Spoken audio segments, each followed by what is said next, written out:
Welcome to the channel Inner Mind Communication. Good morning from New York. Today's subject: owning your drama and healing your mind with empathy and awareness. The MAGA cure. The question is all about drama here. Do you have your drama, or does your drama have you? Yeah. Are you in control of your life? Or have you ceded that control to others?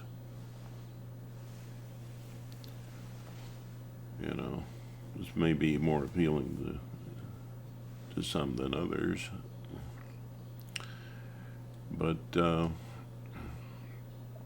living a life of dependency,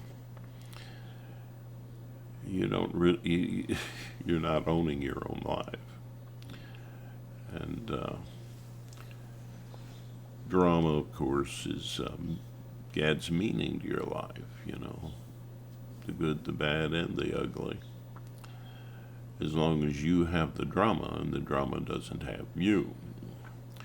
Now, in some cases, there's damage, faith, and love, times when you were helpless to get needs met and in a helpless situation, which, as I've said before, your brain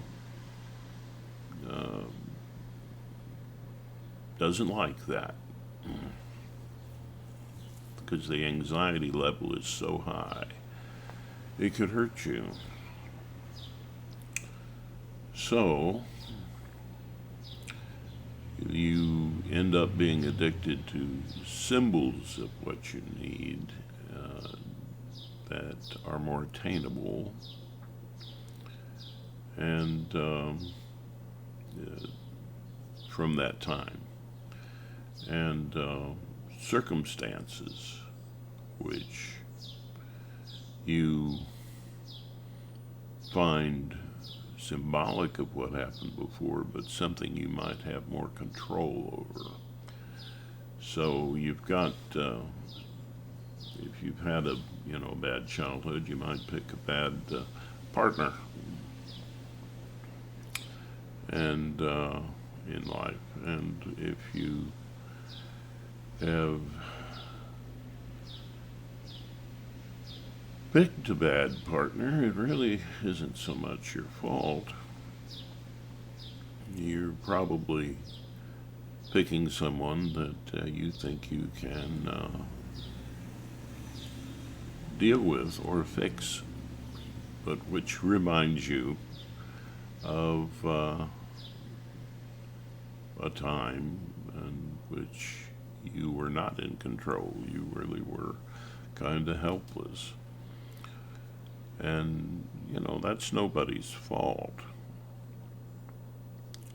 The MAGA mindset is definitely the drama having the individual. And otherwise, geez, why would anybody pick Trump? Well,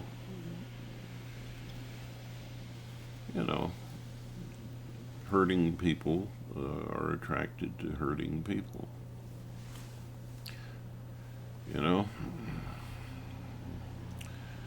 The pairing up with people that really aren't your friend, but you think they remind you of you, and that you can control or manipulate, or that you will give your decisions to, and trust, because they are symbolic of how you have coped with helplessness in the past successfully, which is that symbolic approach. So, but when you are in that state of mind where you're chasing after symbols that comfort you,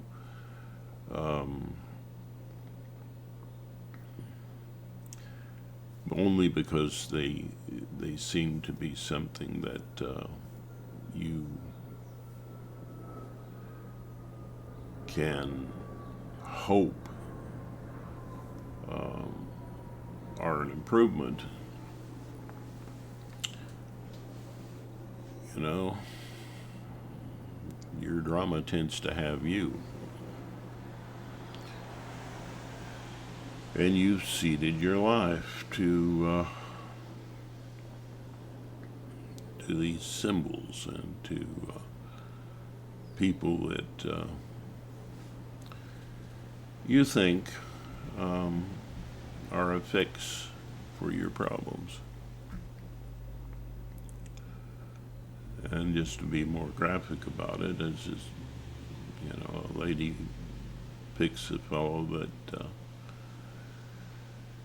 that has an angry tendency, like she experienced in her childhood, but whom she thinks she can change or control. That's sending a message to her brain that, because you're still living in the past. The drama, if the drama has you, you're living in the past. So, she's sending a message back that, the original helpless situation is, imprinted in the brain, and it's wanting to be resolved, and she's sending this symbolic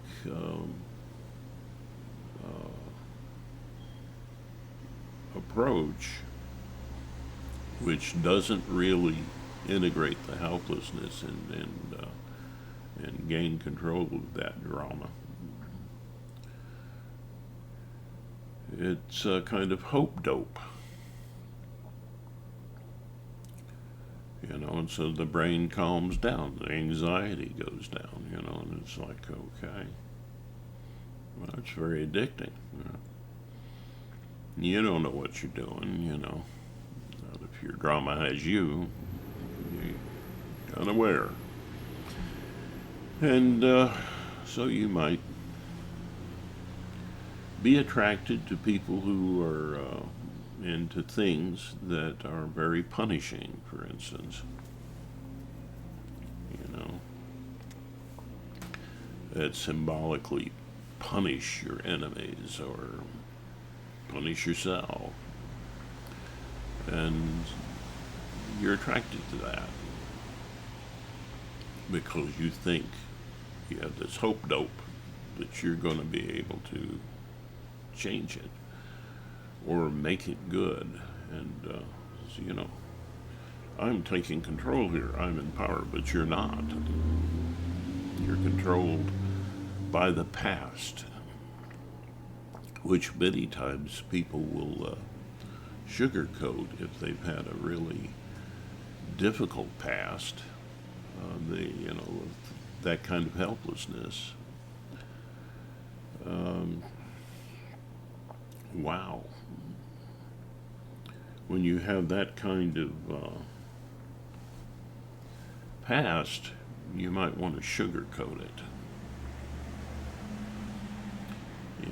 See it in a different light. Oh, my daddy was rough on me, but he loved me. He was a good man, and yeah, He walloped the daylights out of me, but it was good for me. It made me what I am today, you know. And, you know, well,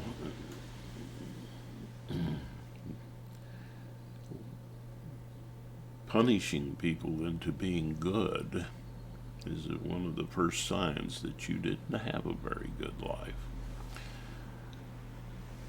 And you can't really be good if you're only good because you're scared not to be. And a good father wouldn't do that. A good father would bond with you and guide you. You might give some disincentive to that. You know, if you're not, you know, paying attention and like a traffic ticket kind of thing, you know, like, you know. But he wouldn't wallop you.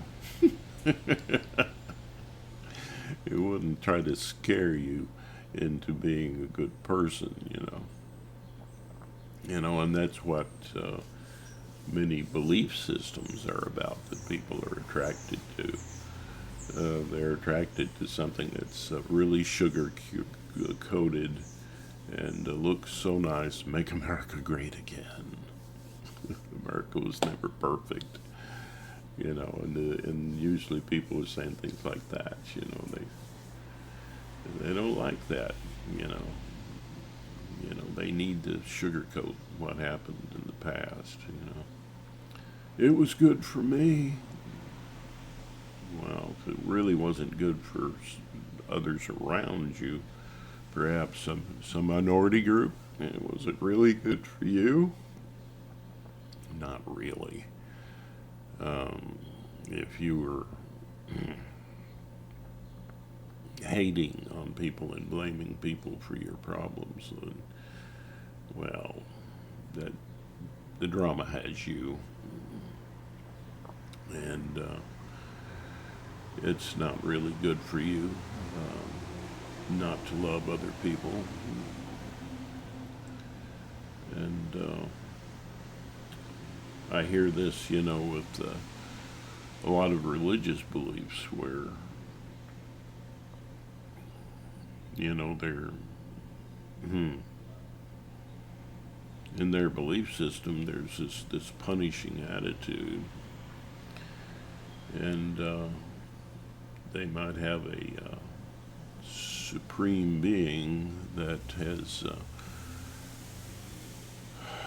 done horrible things, and they go, well, that's okay, because those people were evil. That's all right. You can drown the earth, you know, you can do all kinds of things that you would call a regular human being a monster. But if it's your higher power, no, it's just all right. My daddy was a good man. My God is a good God. Even though he drowned the earth, supposedly. Well, you know, and you say, oh, it's upsetting me. Well, if this is upsetting you, then this is not your channel. You are lost to your drama, and you know, if you want to gain control of it, keep listening. And if you don't, you know, probably you need therapy.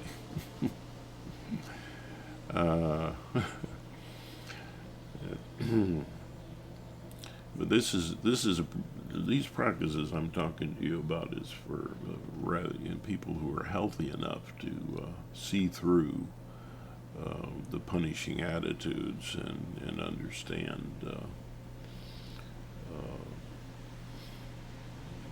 the value of love. and of being good because you love to be, because it makes you feel good. Bad things make you feel good. It's like, really?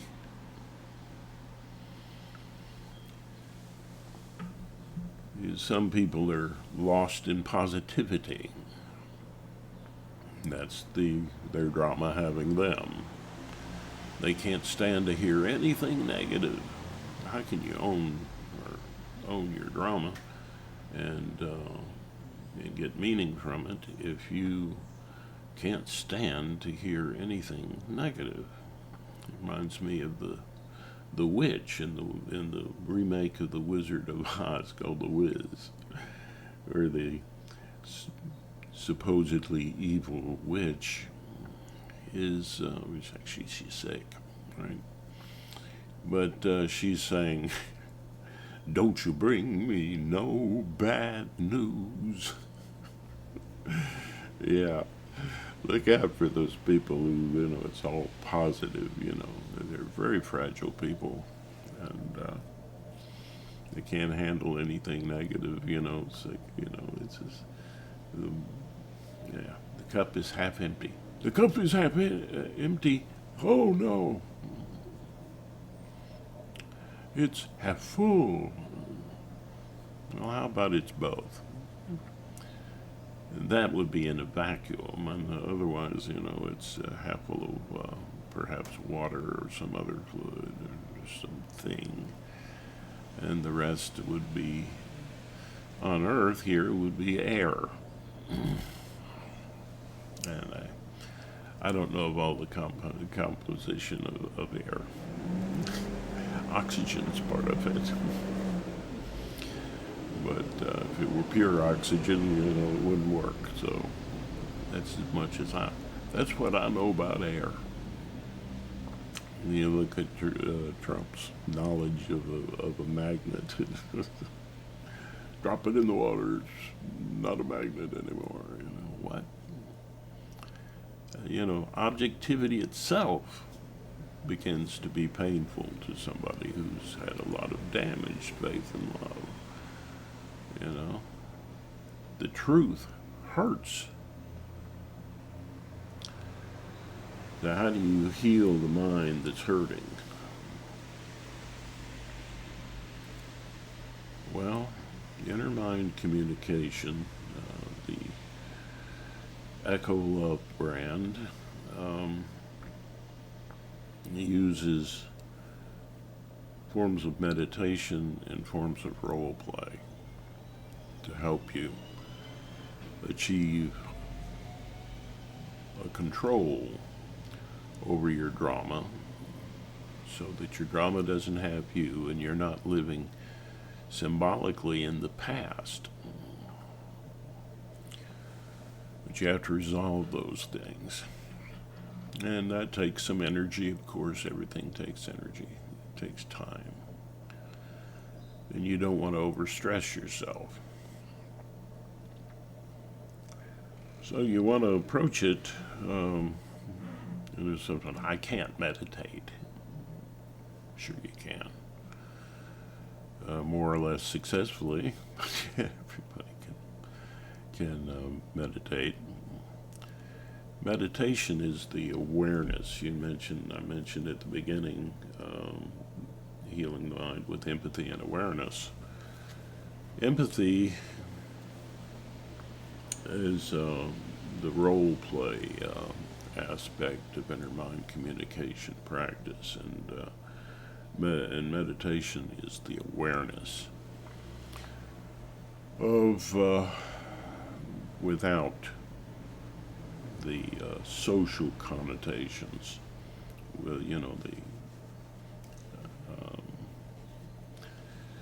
the awareness without a self-concept, which is a very important thing to be aware of, so that you are not chained to a particular self-concept, so that you can have positive change in your life and you can grow as a person. If you're too attached to who you think you are, then that makes that difficult. And that kind of locked in kind of perspective is what also is a result of this damaged faith and love. Well, first of all, in the practices that I'm talking about, you're not trying to punish yourself. And so, how is it done? Well, there are three approaches in the meditation aspect, and that's focus, play, and expression in connection with your needs or your feelings. And you want to be, of course, in control. You want to be in your comfort zone. So your first practice is going to be you can do it in a positive or slant or a negative slant, whatever makes you feel better. So does that sound difficult? No. You'll find things because you'll see through the symbolic, because you're looking at things from different perspectives in both of these sets of practices. And those symbols, as they begin to not function, you will see and experience what's keeping you back in your life and harming your mind, and you'll gain more control over it. You'll have your drama, and your drama won't have you. So, the practices involved with focus is simply focus. You focus calmly in your comfort zone. You focus on sensations and so forth that are in your body. And just take a moment to do that. You might feel, the cool air in your room, and the hot air in your room. You're feeling what's going on inside your body. A pain here, a pain there. A really good feeling here or there. You're paying attention. You're letting your mind ride. As you pay attention to any particular thing or that draws your attention, don't fight it. Focus on it. As you focus on it, your mind will want to leave that focus and go to another focus. And so you're traveling in your focus. But you're practicing your focus.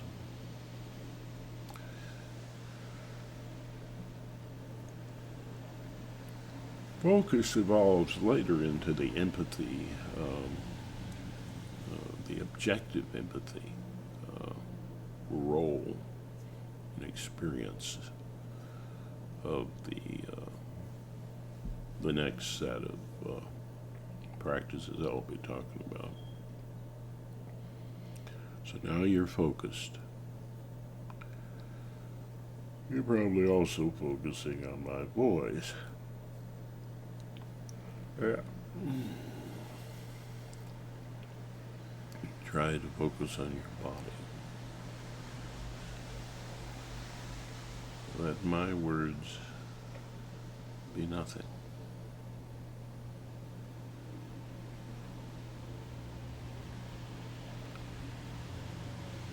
Now let's try to be at play with these feelings and sensations that you're having, and in a way that negates concepts, language.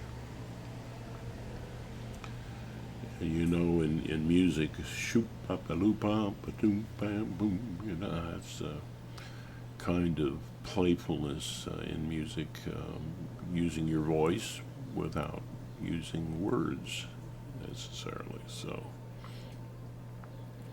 some people do this with chants that repeat a phrase over and over until it becomes meaningless, but that's not the way we do it. In this echo love approach of inner mind communication.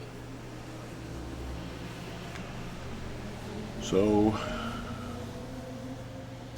get in touch with your mood and how you're feeling.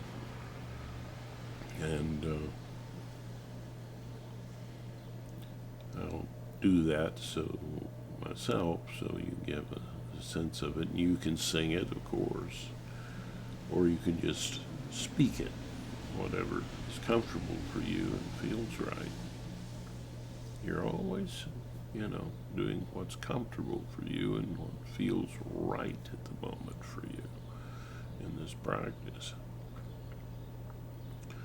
You're not, pushing or challenging yourself or punishing yourself because you didn't do whatever perfect action that you think you should have taken. So, let's go.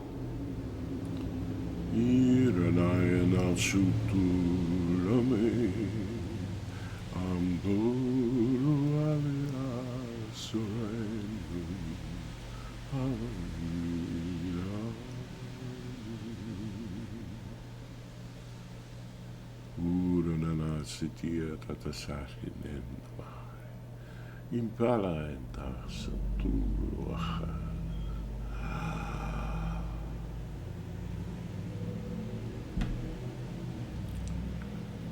So, as you do that,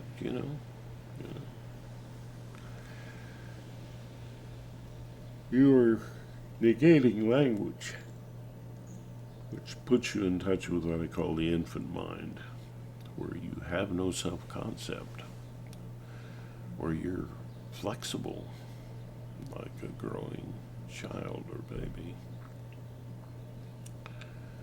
able to be different,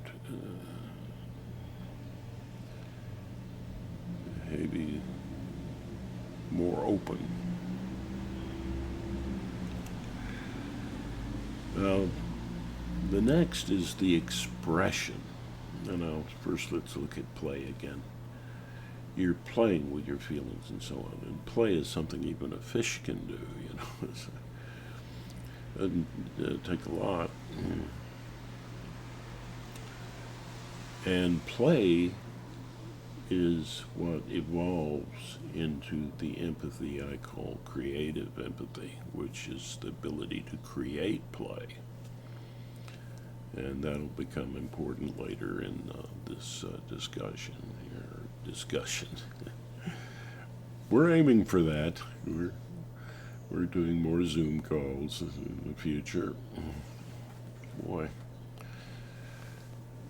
you put your hat down just wrong. Your ears look floppy, and look at that. Isn't that funny? Oh yes. A healthy person can laugh at themselves, That's something that someone caught in their drama has more trouble doing. Anyway, let's move on to expression. With expression, you want to be in touch with your feelings, so using your breath is the approach. But,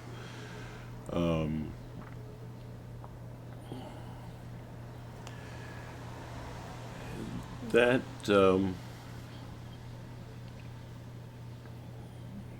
that involves breathing in and out with emotion, with feeling that you want to feel. You know, if you want to feel it, it's in your comfort zone. If it's not in your comfort zone, don't push yourself. Don't do that.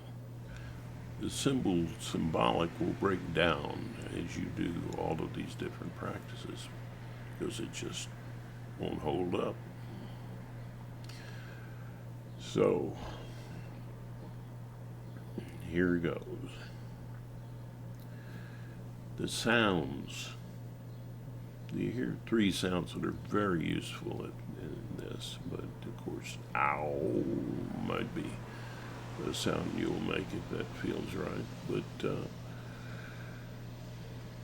it's not words, but you're emphasizing your breath. Nothing closer to your feelings than your breath, And, because it's very much in touch with your survival.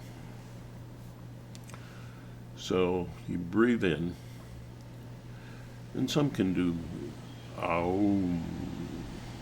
breathing in as well as breathing out. If you can, don't worry about it. But breathe in. Don't force it to be deep, but take a full breath.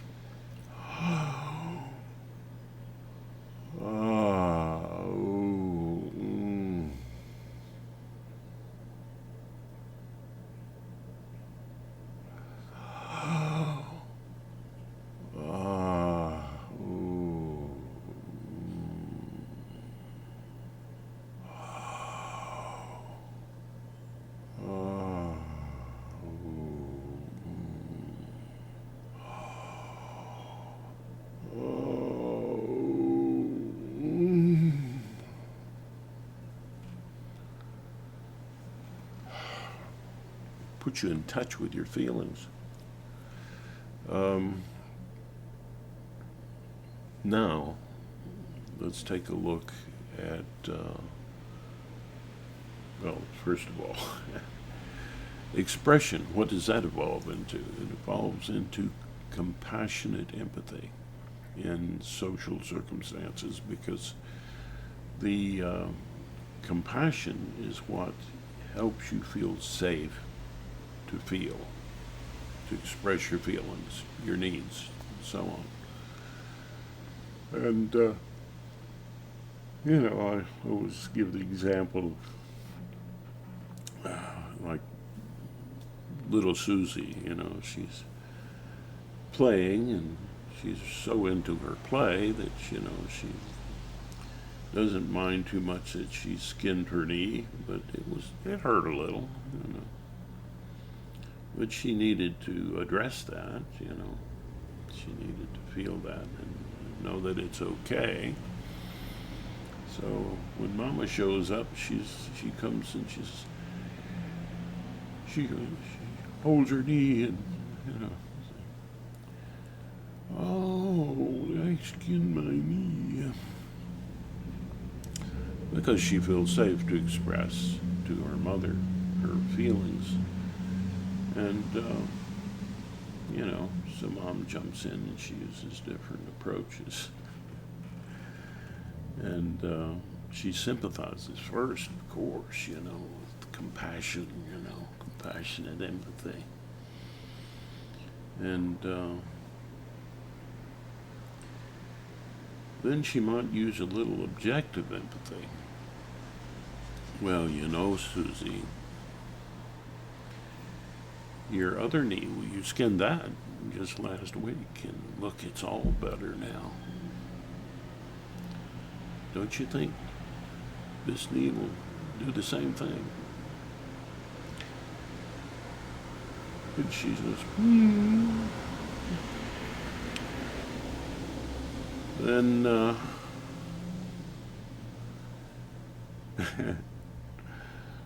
then she said, she uses creative empathy where she's going to change the picture.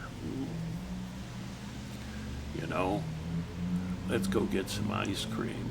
Change the scene, So she's Mama has just used all three forms of empathy with her child in this example. No, fathers can do this too. It's just that, well, ladies have a bigger corpus callosum joining of the left and right hemispheres, and much more sensitive to feelings in an understanding in a quick way, I think. So, the guys, we still get it, but we lean more toward the objective. You know, so you're gonna be all right.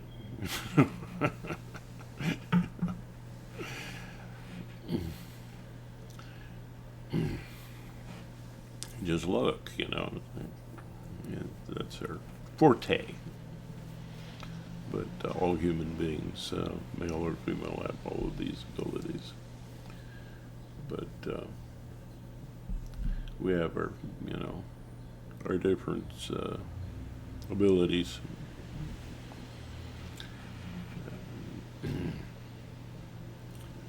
And gateways into this practice, what's most comfortable for you. Well, in this role play kind of approach, let's start off with the objective. Now, the part of you that's more objective is your more adult self that can understand things better. So in your internal role play, you are the drama, your dramatic self, which I call the kid. And from that perspective, you're talking to your adult self, your objective, caring, understanding self, which I call the counselor. And you're playing both of these roles, talking back and forth. And it's very much centered on the present and looking into the future. Anything about the past is considered, you can talk about it, but it's in the past. But compassionate empathy helps us to feel, and not just what's going on in the present, but things that have happened in the past. And it's more about feeling. And so, although the other is too a little,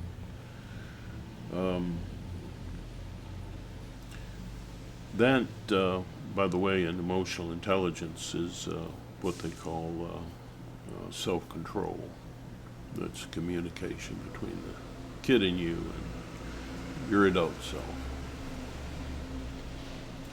Now, communicate, and some people just call it little self, little me, big me. It's like if your name's Joe, then it'd be Big Joe and Little Joe. How about that? And if you want to address yourself.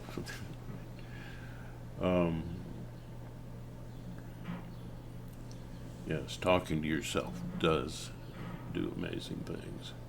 And remember, you're doing this practice yourself, so you're more in control.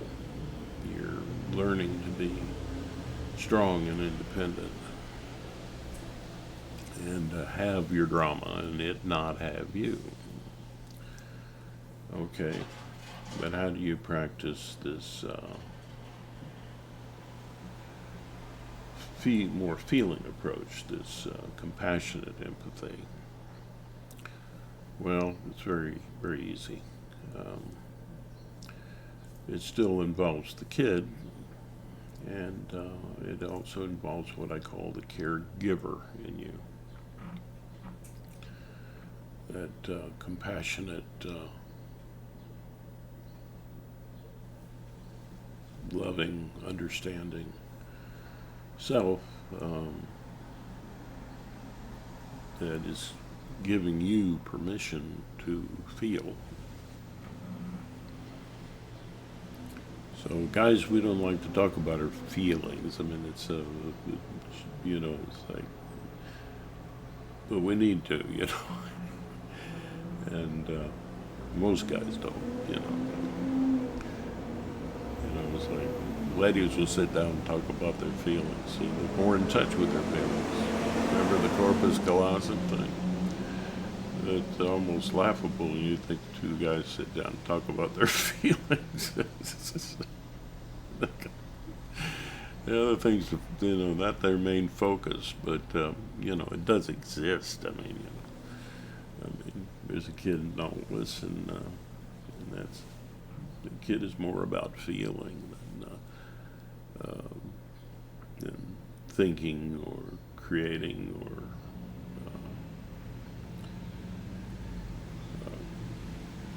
even loving, compassionate expression. The kid's about him or herself, and that's okay. And we grow. Supposedly, if we have a lot of damaged faith and love, we didn't grow as much as we should have. And it's nobody's fault. MAGA people are. You don't blame them for it. That's where they are now. There's a whole range of people who are in MAGA. There are people who are just fooled by this con man Trump, and then realize it. They still have enough control over their drama and enough self-control in their life that which means attachment to these skills that I'm talking about. In emotional intelligence, this type of role play is I think they would tend to call that empathy, just empathy. So, self-control, empathy, and the self-awareness. I'll get to that. That's the creative, but I'll get to that in a minute. The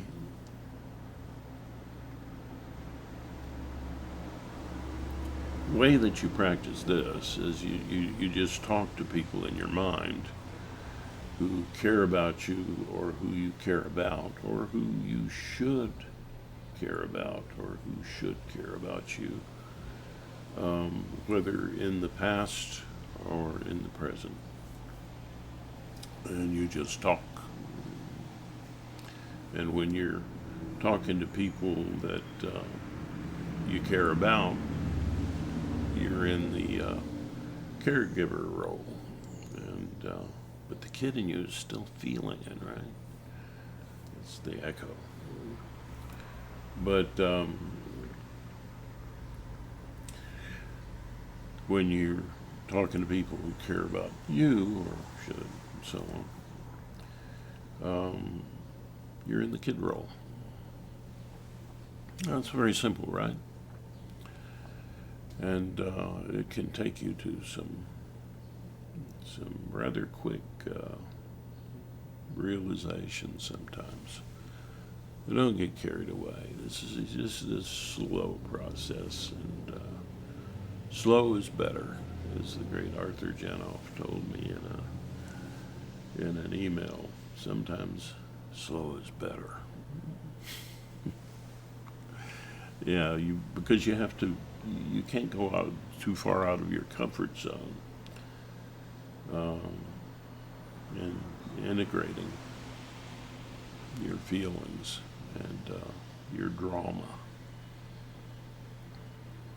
and healing your mind so that it can function with greater objectivity, creativity, and compassion, and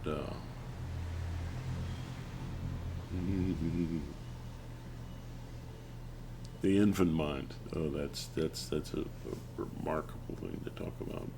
It's your Zen. There's no self-concept there, so you're one with the universe. And you're nothing. And gee, you could be asked about anything. And those are the thoughts that come to you when you're dabbling in your infant mind, and gives you flexibility about, you know, am I really this person that I think I am, that I put this name to, and is it unchanging? Is it just this thing that's always there? And of course, once you realize that that's not true, you're getting closer to reality, and you're going to be able to change who you are. Be born again, as the great mystic Jesus emphasized. Okay. So, now for creative empathy. Now, how do you do this role play? Well, it's a communication of the kid in you and the artist in you, the part of you that can create experiences, create play, create a new perspective so that you might laugh, even at yourself. The artist is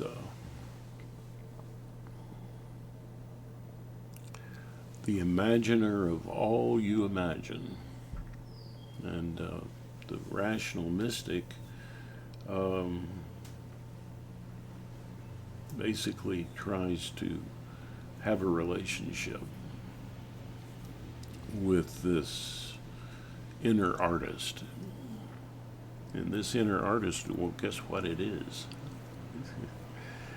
The provable part of the inner artist is that it is your brain. Now, if it's something more than that, okay, that'll be your truth. But it's definitely your brain.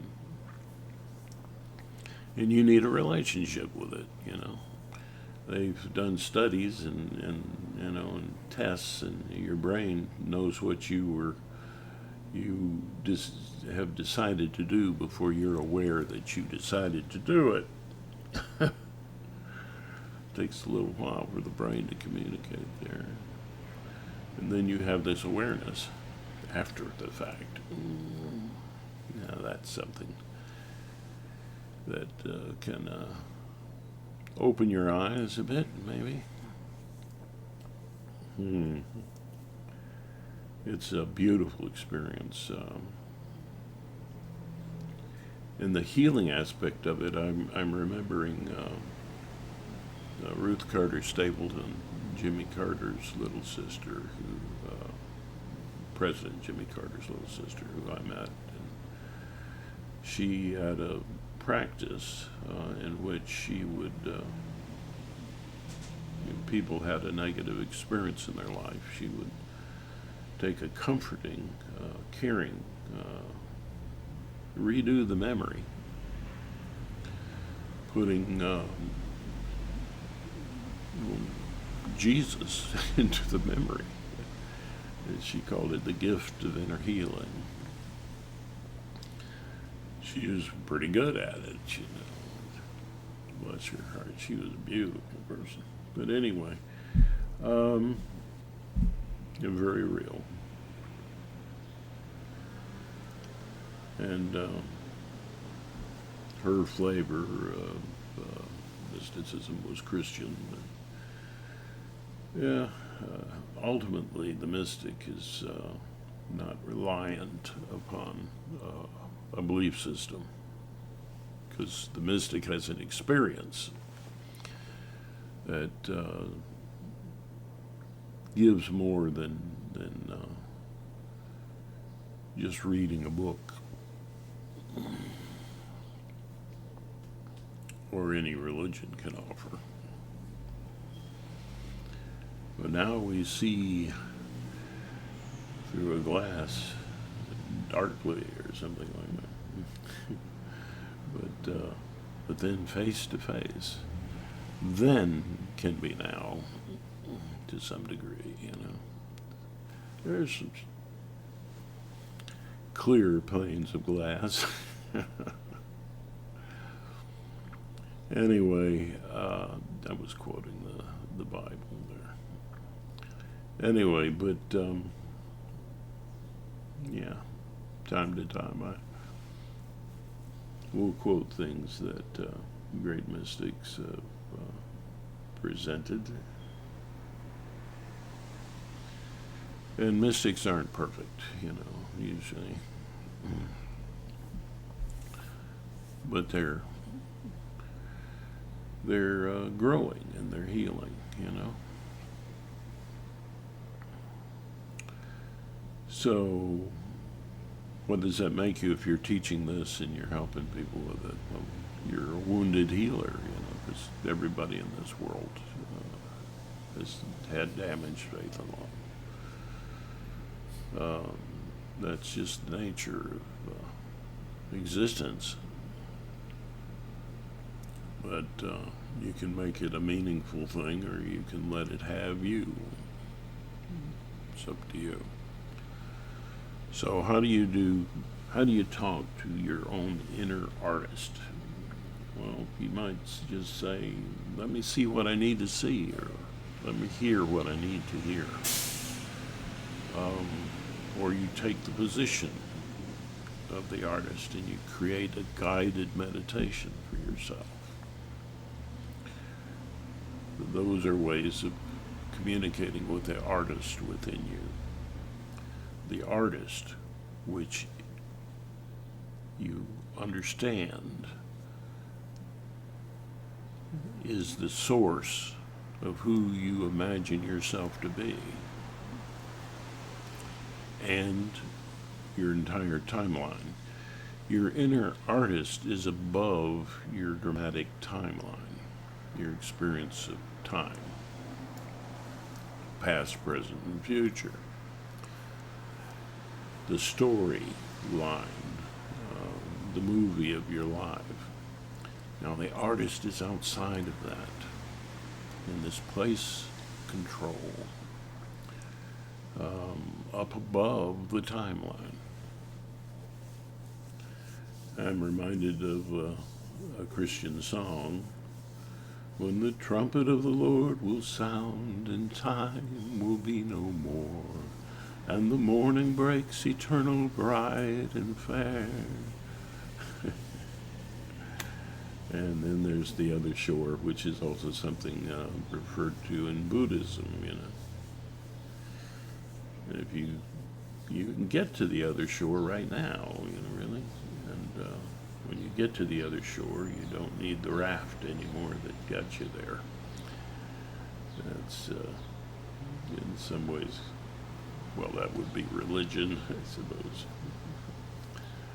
And for some people, yeah, or some other belief system. But whatever floats your boat, as they say. But once you're on the other shore, as the Buddha said, you don't walk around carrying your raft on your back. It's done its purpose, and you're on the other side. And that's called enlightenment. But, you know, let's look at degrees of enlightenment. You know, don't stress yourself out. You know, you're not going to be perfectly enlightened. And who really, who would want to be? You know, it's, enlightenment is not something you can put in a box or understand. It's an experience. It's you having your drama and your drama not having you. And from the perspective of the artist, your whole story is a great story, and the artist loves you. The artist sees you as the main character in your story, and that story, no matter how wonderful or how awful it might be, is a great story. It's a great movie. The artist enjoys it. So, in a sense, the artist is above your dramatic timeline in a kind of heaven, a place where you're safe from the turmoil and in control, able to change your experience. So the artist, like Ruth Gardner Stapleton, creates new memories for you, new experiences, and yeah, it's really cool. The artist, as I said, is the imaginer of all you imagine.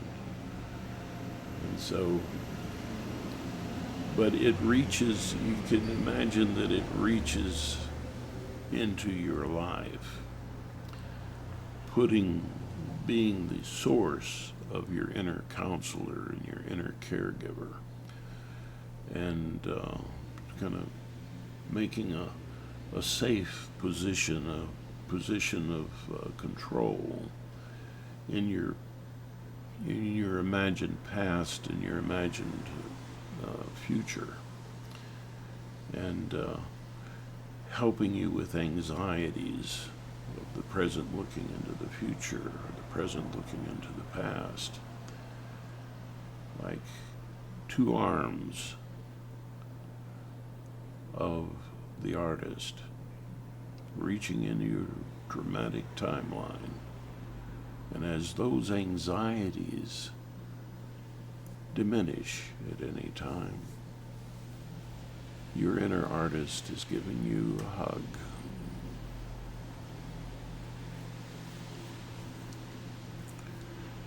So, Echo Love is the version of inner mind communication that I use. And healing the MAGA mind. Well, the MAGA mind is a mind that's lost in drama. And it's not a very, the MAGA mind, you're not a very independently strong individual in that case, because you've ceded control, actually, to others. You're not in control of your drama, then you need something else to be in control of your drama. So you look for a strong person who's going to lead you to the promised land. Well, the mystic knows that, hey, that's you. Only you can take you to to greater promises, to the more fulfilling life. So they tend to, when your drama has you, you're looking for someone to guide me. A strong person. Well, okay. But Trump is not a strong person. And if you do these practices enough, you'll understand what real strength is, and you'll realize that Trump doesn't have it. He's a hurting person, and I have no need to hate this man, or and kidding him a bit is probably good for him, but I'm not for humiliating anybody. But Hmm. Sometimes a little playful jab is really good for a person, you know. It opens their eyes, gets their attention. But, yeah, you don't let someone whose drama has them and lives in this false concept that they should be controlling you and everybody else. Not very democratic, is it? Just like Trump, not very democratic. You know, tried to overthrow the government. Really? Not a good thing. Look at that here. What is? Yeah, it's like a picture of an elf. Floppy ears. Yeah, I got big ears and a big nose. I got a story that I'd tell about that. Where this fellow said that I'd make a great clown. You really would. Anyway, maybe I missed my calling. Your inner artist painting a nose right here, red, round. Anyway, so I think I'm going to wrap this up. And yes, there's hope for everybody. And let's hope that some of the MAGA will wake up and take control of their lives and their drama. And these are some ways that you can do that. Of course, as the Buddha says, a fellow can say, I have a way, but a person can't say, I have a way, I have the only way.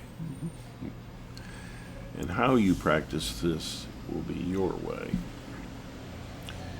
So I hope that you find your way and that you can more and more be in control of your drama. You are the pilot of your ship. Ultimately, you can look to people who are experts in a field to give you advice. You're the one who makes a decision on whether that's to be trusted or not. Have a little more confidence in yourself. Don't be looking for a strong person to lead your life for you, to guide you every step of the way. You need to guide yourself. You need to have your drama and your drama not have you. I like to give an Irish blessing from my heart. It's a beautiful Irish blessing, and I put it to a tune that I created, that my inner artist created. And it goes like this. May the road rise to meet you. May the wind be always at your back. May the sun shine warm upon your face.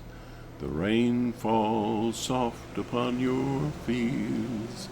And until we meet again, may God hold you in the palm of his hand, or her hand, or its hand, however you see the ultimate reality. So, and personified, which is what you're doing with the inner artist concept. Okay. And there's a word I love called I don't know if it's a word, it's a phrase, actually, I guess. It's namaste. It's a statement. And it means what Carl Sagan said. We are the universe knowing itself. You and I and all of us.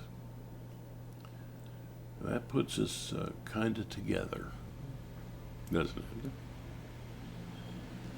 Am I my brother's keeper? Says Cain. Yes, you are. Don't kill your brother. Yeah. Uh-huh. Nice little story. Anyway. So, make a great day today. Let your inner artist be you.